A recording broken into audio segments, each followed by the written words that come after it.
There's been momentous movements in Iraq, and all the world's press and eyes are on Iraq, and no one is caught everyone off guard and by surprise. So we're hoping you will shed some light on the situation, make it understandable. Well, Bismillahir Rahmanir Rahim. We begin with Allah's blessed name, and the most important thing for analysis at this time, Morris, is to be able to connect the dots. Unless and until you're able to connect the dots, you will not be able to discern the strategy of the master craftsman who is crafting the world order which is now emerging in succession to Pax Americana. The new world order that is emerging in succession to Pax Americana.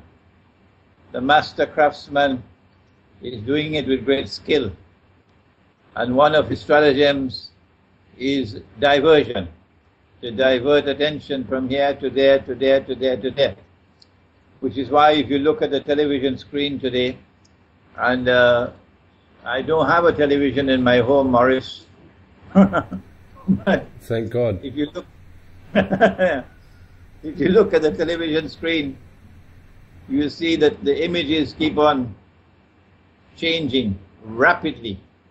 The rapid movement of images on a television screen is in order to be able to block the mind from being able to concentrate and to being able to penetrate into reality, so that you remain someone who is imprisoned in superficiality, in the fleeting moment.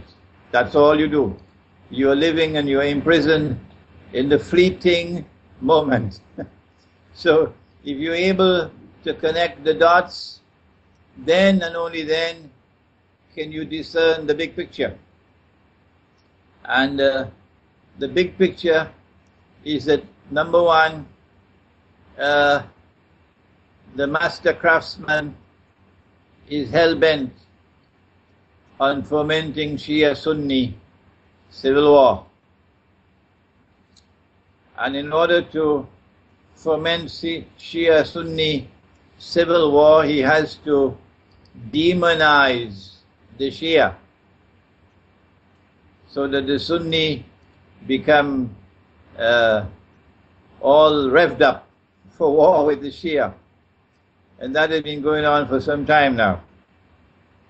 He has to so brutalize the Sunnis that large numbers of young Sunni men will become so filled with anger, so overflowing with anger, that all you have to do is to put some weapons in his hands and tell him go and fight, and he will dance to any tune that you play.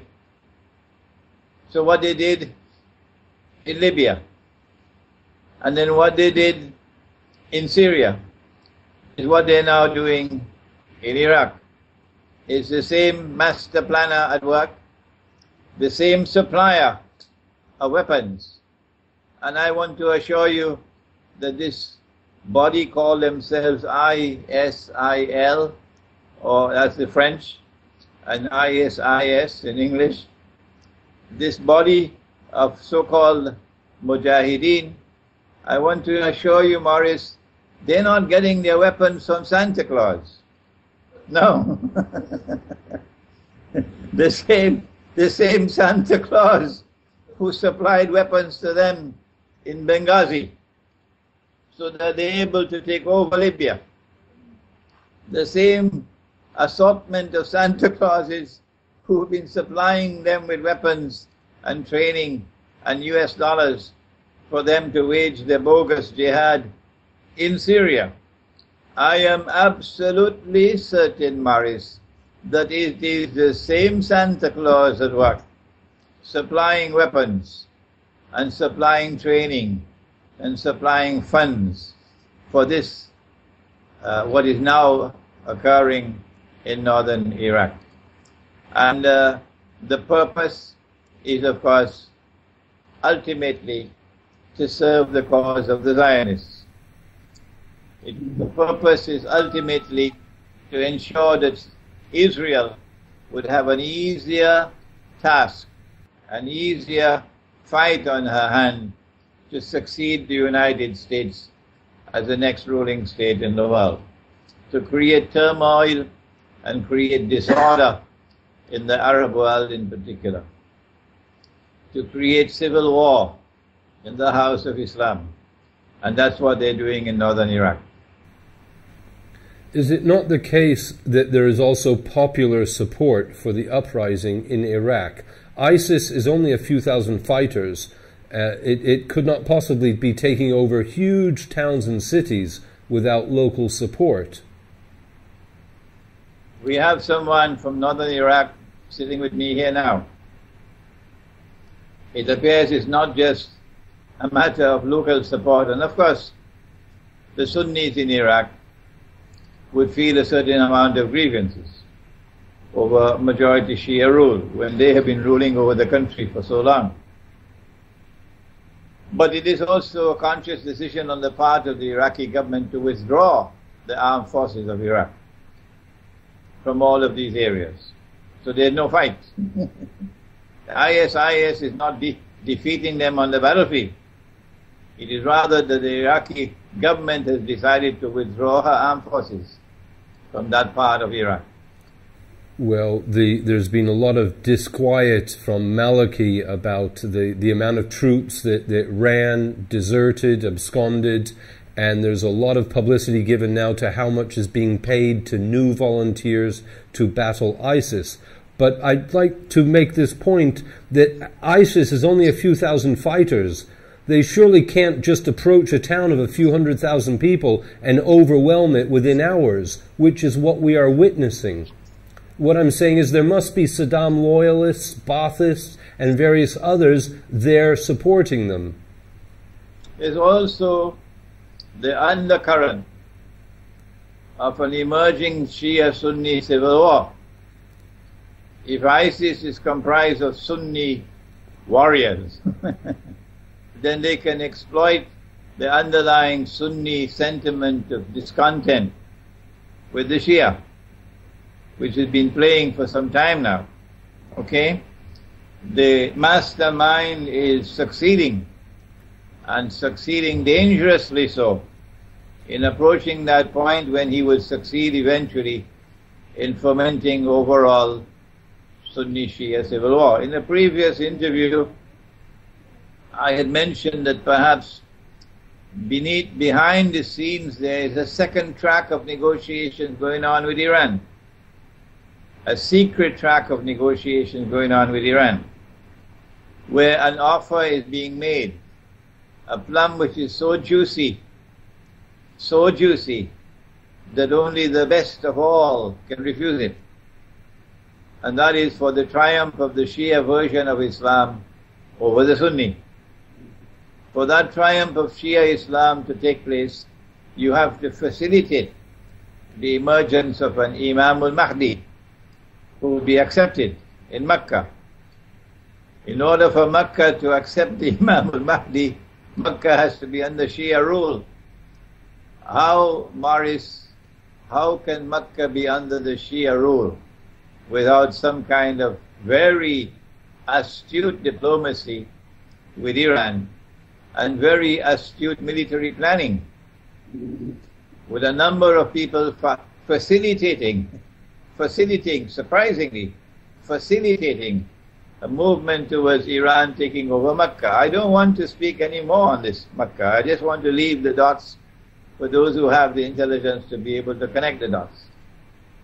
This is a possible scenario being negotiated secretly, and hopefully we pray that Shia Iran will not fall into that trap. So your suggestion is NATO may turn on Saudi Arabia. One wonders if NATO is not bombing ISIS at this moment, if it is Saudi Arabian pressure that's stopping America from bombing ISIS and her allies. Why should NATO, why should the United States be bombing ISIS except as camouflage, when ISIS is doing the work that the Zionists want ISIS to do? Nevertheless, they have tremendous support from Saudi Arabia, and I just wonder how much Saudi Arabian influence there might be on American foreign policy in the area. Isn't Saudi Arabia a Zionist state? Isn't Saudi Arabia dancing to the tunes of a Zionist drum beater from day one? Okay? There's a falling out now, because Saudi Arabia is seeing the United States cozying up to Iran. Okay? Yes. And maybe a betrayal of the Saudis. That's in the cards. But ISIS is dancing to a Zionist drumbeat without any doubt at all, because it identifies itself in a very strange way. It doesn't identify itself as a revolutionary movement. Morris, it identifies itself as an Islamic state. Why would you identify yourself as an Islamic state when the only way that an authentic Islamic movement of liberation can establish an authentic Islamic state is if you make a claim to the restoration of the Caliphate or the Khilafah? Well, very clearly you don't need a PhD to know that that's in the cards. And it's going to be a bogus Caliphate, a bogus Khilafah. If they want to fall for that trap, that's their choice, not ours. We can see ahead of us, we can connect the dots, and we can discern very clearly that the Islamic State of Iraq and the Levant, or the Islamic State of Iraq and Syria, is heading towards a goal of an Islamic State in which they will claim to restore the Khilafah or the Caliphate.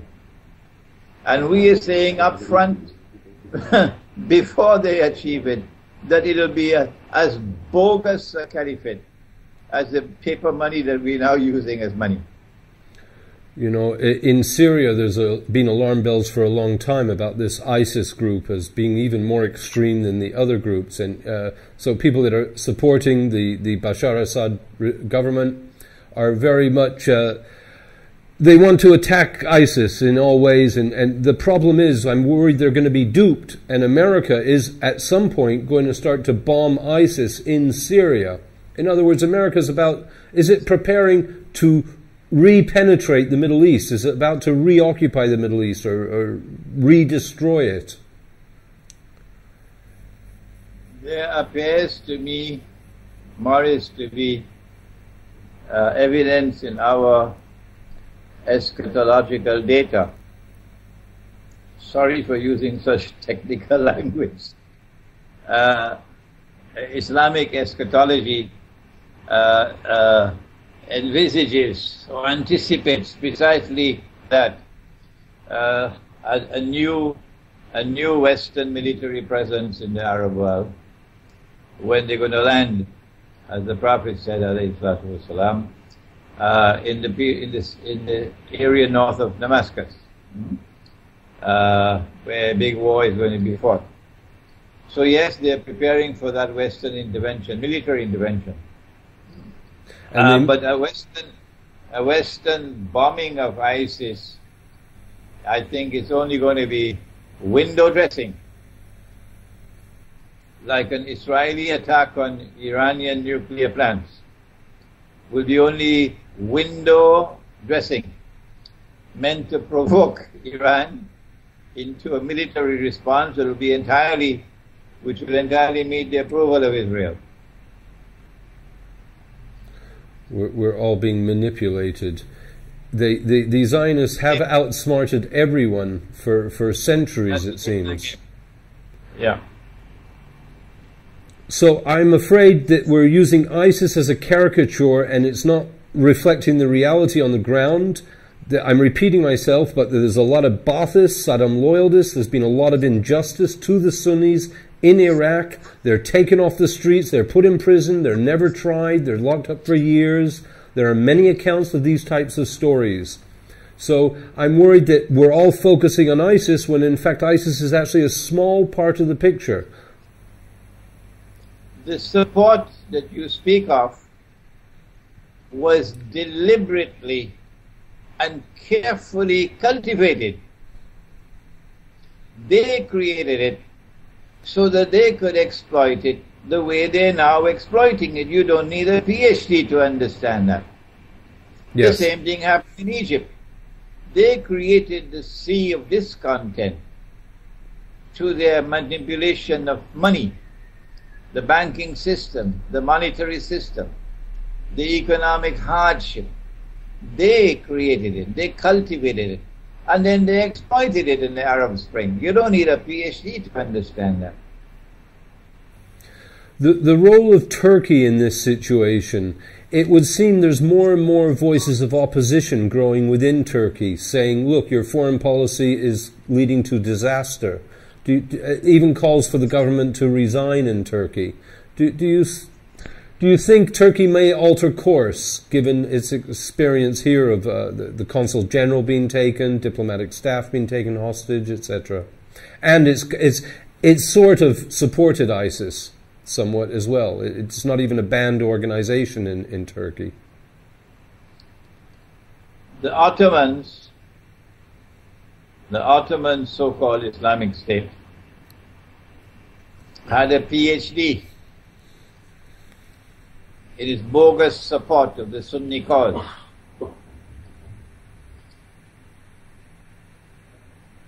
In its bogus support for the Sunni cause,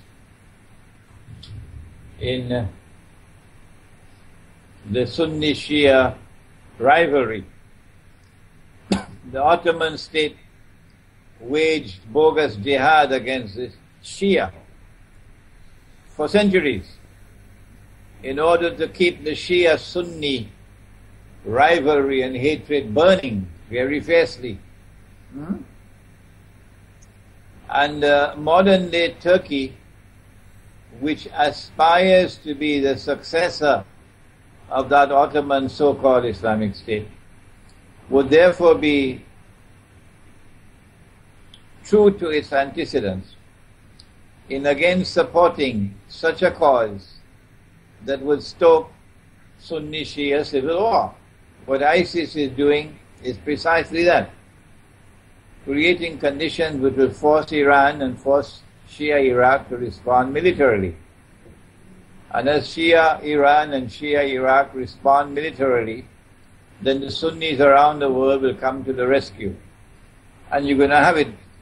That's what they wanted, and that's what they now get. Sunni-Shia civil war. But the last nail in the coffin, so to say, would be to provoke Iran into attacking Saudi Arabia. And then to facilitate the way they facilitated Mustafa Kemal in, what is the name of that place where they landed in Turkey in 1919? Come on, Morris, help me. I'm sorry, I don't know, but I know Ataturk made a big mark on Turkey, and people say his origins are dubious as well. The British and the French Western troops landed on the Turkish coast, and then Mustafa Kemal became a hero overnight when they conveniently allowed him to defeat them. All right? Yes. So the same thing has to happen. That what would appear to be, and I hope it does not happen. I hope the Iranian leadership will listen to me. That a miraculous Iranian military advance into Saudi Arabia, which when you look underneath, it's not going to be so miraculous at all because it's going to be facilitated. An Iranian military attack on Saudi Arabia in consequence of an Israeli attack on Iran, and then Iran responds by taking Bahrain, and then across the causeway into Saudi Arabia, on the road to Mecca. That is what they want.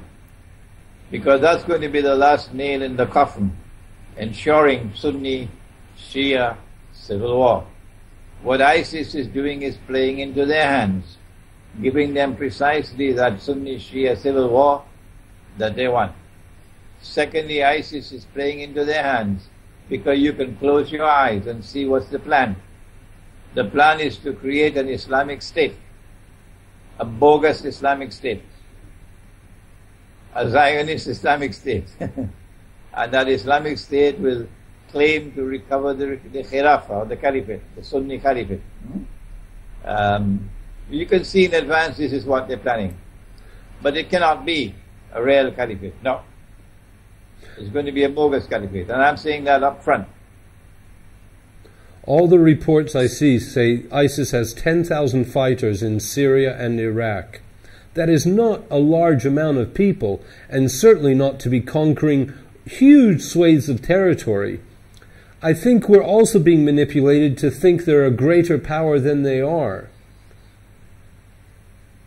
They've taken over Mosul of millions of people. They've taken over towns of hundreds of thousands of people.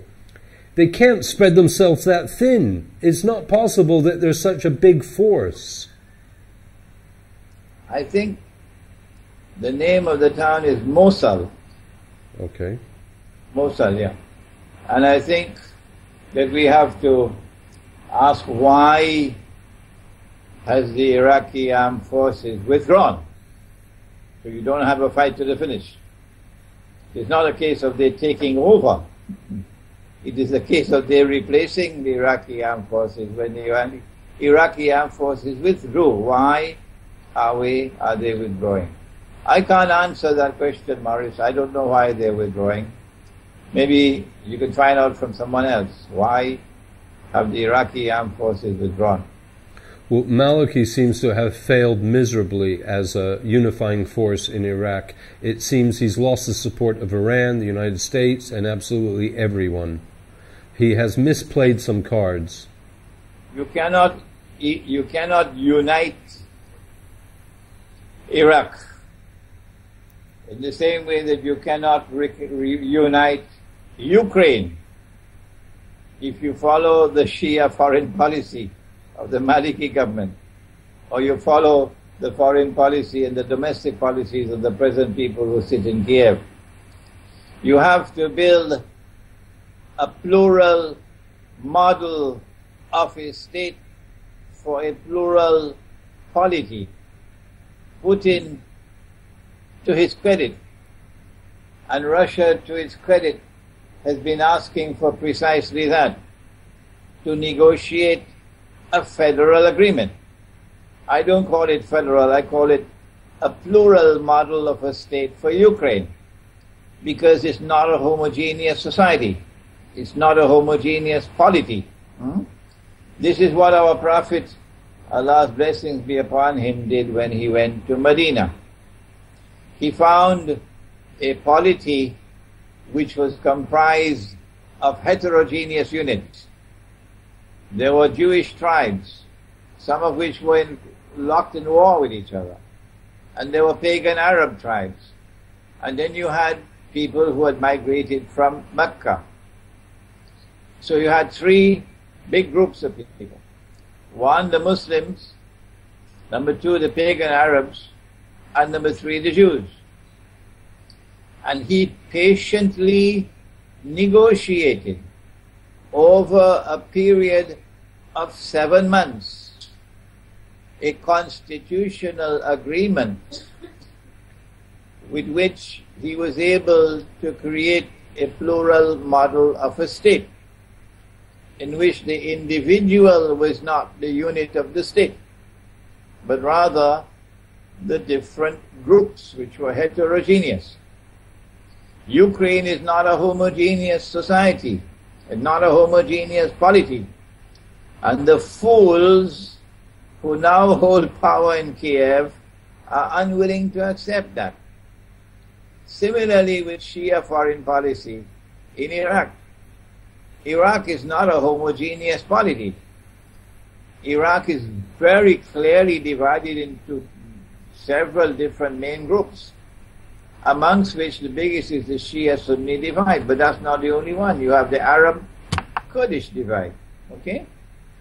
And so what you need is a constitutional agreement which will bring into being a plural model of a state. But Shia political thought cannot admit that. No, sir. So Maliki Shia Iraq cannot but fail. So if there is substantial Sunni support for the rebellion in the north, which is parading itself under the bogus name of ISIS, it is because the model of a state which has come to Iraq is one which cannot accommodate its heterogeneous polity. Do you feel that a solution may be just dismembering Iraq, that it no longer remains one country as we know it? That is already decided upon, not just for Iraq. They want to do the same thing with Egypt. They want to do the same thing with Saudi Arabia. It is part and parcel of the master plan for establishing Israeli political and economic dominance or dominion over the entire Arab world. You got to break them up into bits and pieces. That's the master plan for Pakistan as well. So might we see 3 different countries emerging out of Iraq in the years ahead?